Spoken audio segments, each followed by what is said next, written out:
What day is it today? I don't even know. I think it might be Tuesday maybe. And coincidentally, things changed probably by the half hour in my life, and I got to go away to go do some work again, unexpectedly. So Sarah and I, we went for a rip up towards a place called Indian Arm on the Indian River, and you can Google that up, Indian Arm. And we went in from Squamish. Interesting little jaunt, and sure enough, there's salmon in the river up here. And I was trying to find, there's supposed to be a big herd of Roosevelt elk here. And I think it'd be pretty cool to find them and film up some of those big bulls, but I don't really have enough time left now, but we finally made it here, and it's pretty cool. So this is the head of Indian Arm right behind me, and the fresh water dumps into it coming from my left. And there's salmon up there. We're gonna go up there and film them.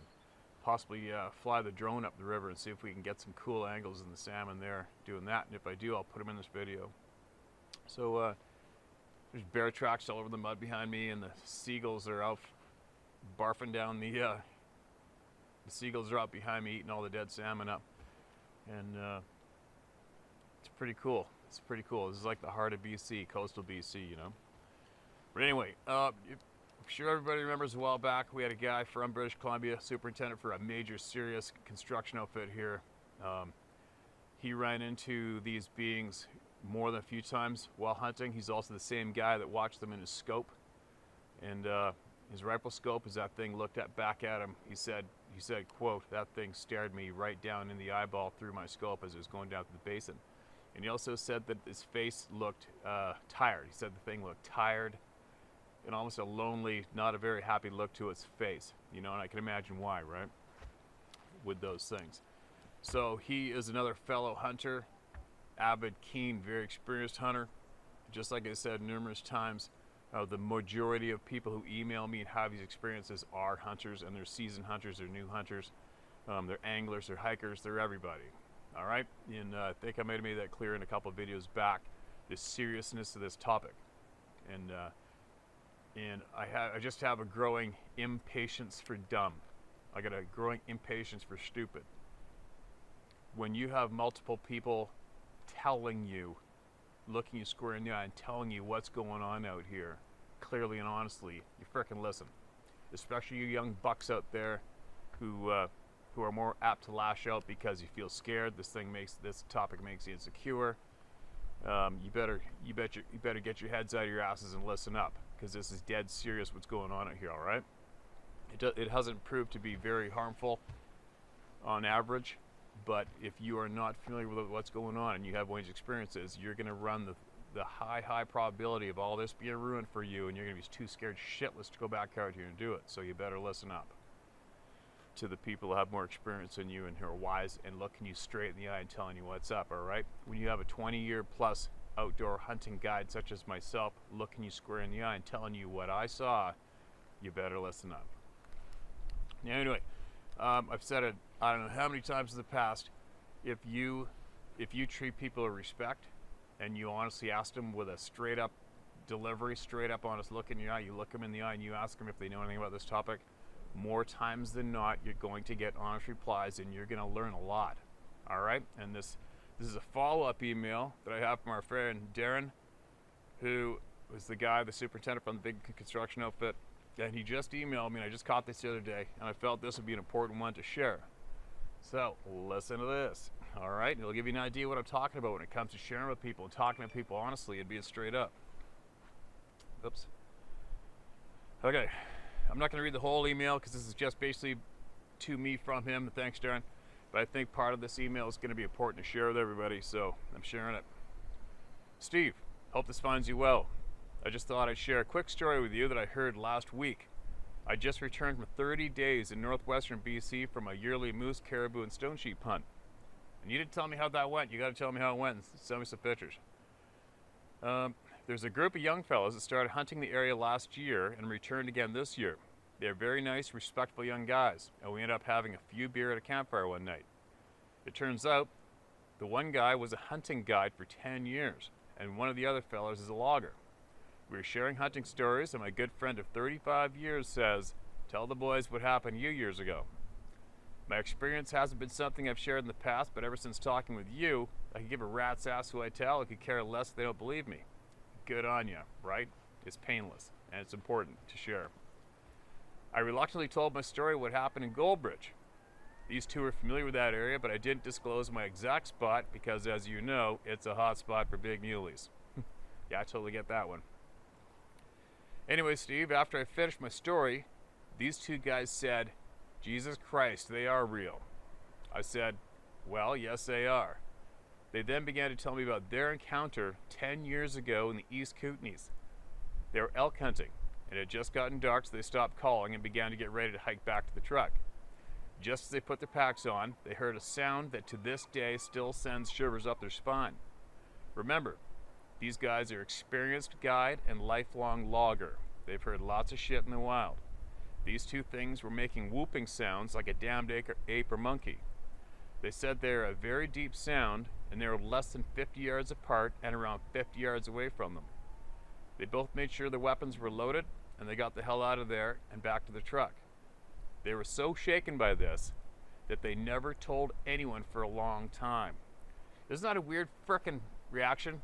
A common one with every flavor human out there is not wanting to tell anybody because it scared the shit out of them so bad. Once they shared the story, I told them about you and what you're doing, and they said, I told them about you, what you're doing, and they said they need to watch your channel. I said they're out there, fellas, and you'd be wise to avoid them if you ever get that gut feeling you're someplace you shouldn't be. Anyways, just thought I'd share that with you, Steve. Keep doing what you're doing, man. I'll be up in Goldbridge for the last week of November, first week of December. Gonna try for a big boy, then maybe try to thin down the wolf population a bit more again. And then the email goes on between myself and Darren. Thanks, Darren. Thanks for that email. And for the hell of it, make sure you keep talking openly when you bump into these young bucks and other people out there, right? Obviously, it's obviously making a difference. And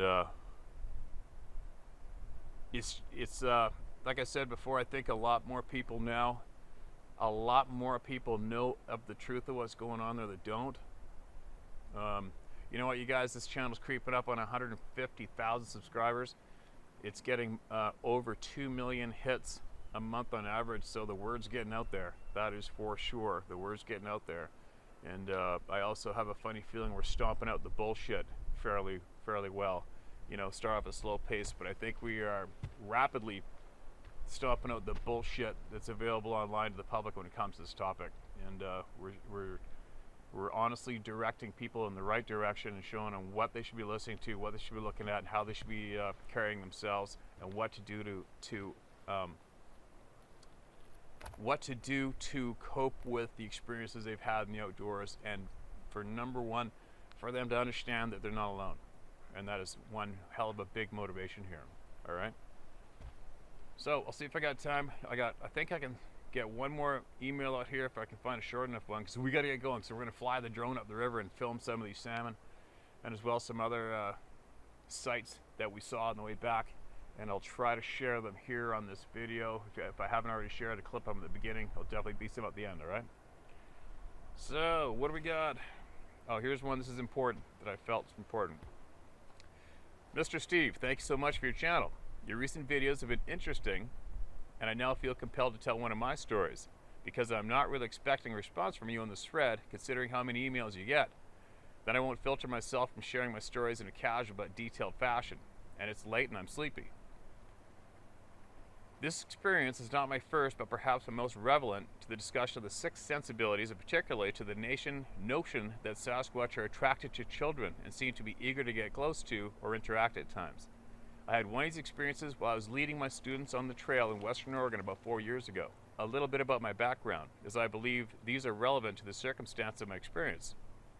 My first job was a sports referee, soccer and basketball, because I didn't take to baseball or for cultural reasons. And thus I have worked with kids starting at the age of 14. I'm 30 now, taught English abroad, started my own outdoors themed summer camp. Everyone says it all sounds pretty cool, but the real roots as to why I do it are hardly examined by your average person, and even most of my friends and family. Why do I guide? And why all the people? Did I choose to start up my own outdoors programs? Connection.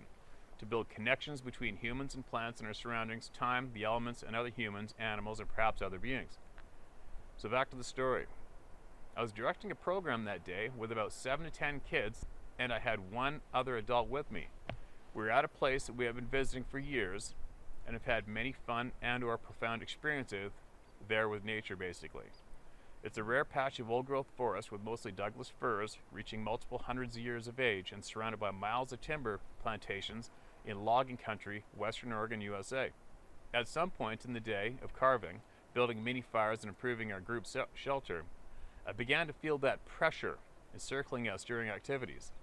I'd seen a mountain lion at the site before us, so I'm very active in detailing to the kids our need to stay within eyesight of each other the entire time and not to wander off alone. My kids always trust me, and listen to this particular group was on point more than usual on this day. I remember that as we were leaving down the same trail we entered on, its very thick undergrowth of vine maple, hazelnut, ocean spray, and sword fern, I was leading the group quickly, and with my awareness turned up but deeper down, I was suppressing a strong sensation that we needed to leave immediately. It wasn't like a sense of violence, but more like a sense of urgency. I continued my stride forwards after quick pauses and swiveling my head to watch my group follow and look for movement. And then I turned my back to the group of about 8 kids behind in single file line following me out. After about 6 seconds of steady striding, I heard a distinct giggle in the woods about 40 yards off to our right. It registered as a laugh coming from one of my kids at first, but my sixth sense immediately countered and located it much further than the 10 yards behind that they were following me in. I stopped dead in my tracks. Then I whirled around and stared intensely at all of them. Who noticed me stop suddenly and addressed them after, I just insisted that we leave quietly. I asked them in a low and serious tone, "Did any of you laugh just now?" Since we had already done our share of joking for the day, being in these woods for about 4 hours, all 8 responded with matter-of-fact no's or by shaking their head. Then I asked the next question. I just heard a giggle sound. Did anyone else hear it? And the beta kid right behind me said, "Yes, I heard it." And then the second kid, "I heard something too, but I don't know what it was." So following my instinctual fear to defend my campus from anything, armed with just my 4 inches of high carbon steel, I leapt up onto the nearest log and took a few loud and aggressive steps off the trail to command a slightly better view of the direction of the sound. Deeper than the brush, I saw what looked like a walking carpet leaving the scene, lighter brown and definitely not black bear colored, and with almost a soft reddish hue than the bark of the mature firs, hemlocks, and cedars at 60 or 80 years in these woods. It was just a glance, but given the entire sequencing and build-up of this experience, this is my best visual experience. I'm not a hunter, but I stalk deer for fun, and this is no deer. It was a much larger than I expected when I saw the movement. I was immediately too afraid to pursue, and it seemed a bad idea to leave my students at the time. I have left teenagers alone in the woods before, and let me tell you, they have a penchant for getting into trouble.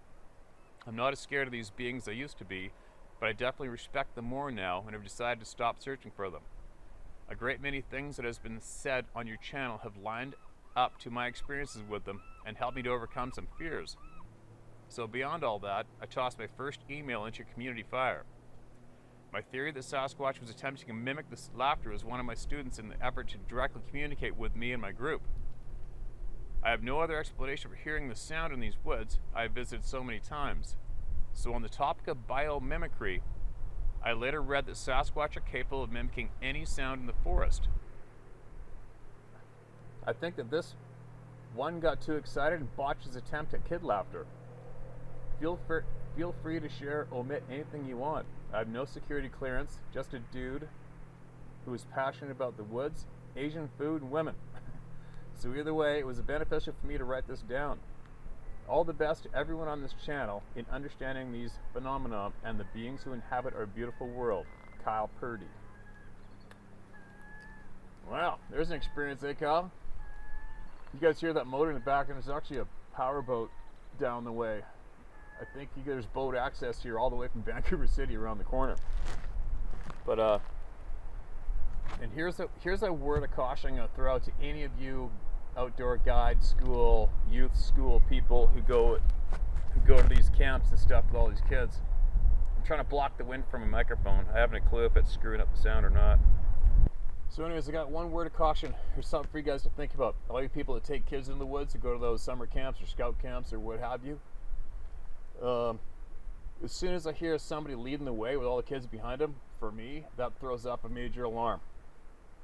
I would like to suggest that possibly you think about it in the future and keep that move as a number one no-no. Okay, you should probably take one of your more aggressive, knowledgeable kids and put them in the lead and put all those kids in between you and make sure every single one of those kids is in front of your sight, unless you got another adult back picking up the tail end.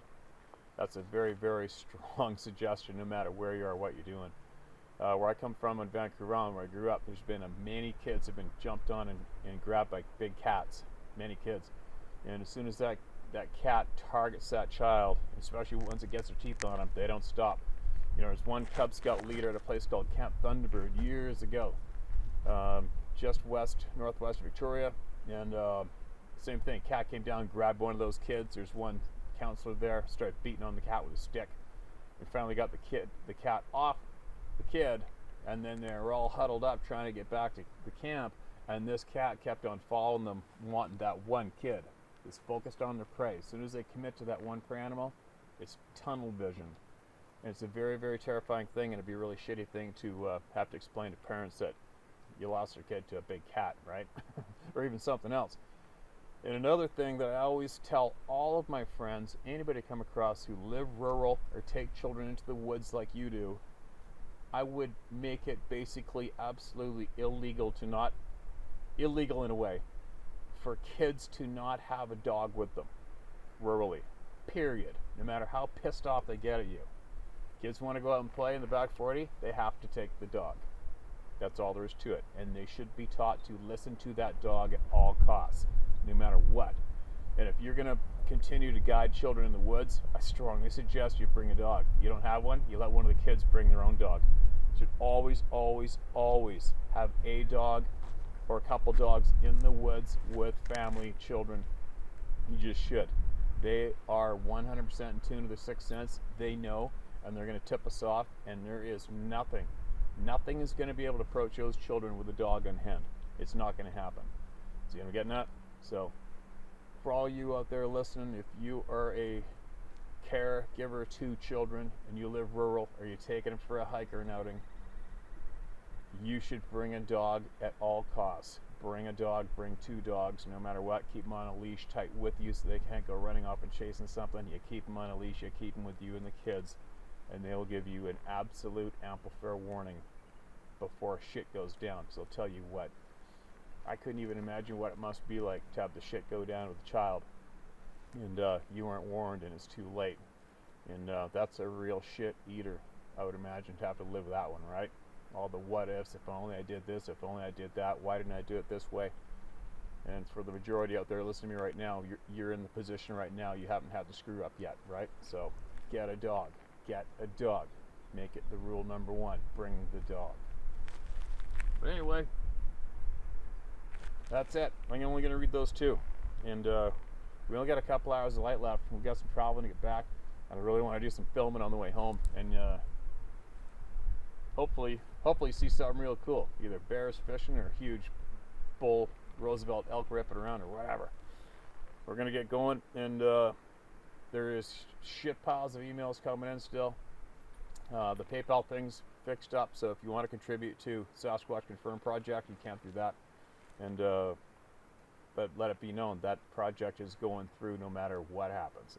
It's going to come to fruit, and fairly soon. The book title of the second book is going to be called "The Day Sasquatch Became Real for Us," meaning every single person watching me now that's contributed, every single email that come in, all of us. That's the name of the book too. The Day Sasquatch Became Real for Us.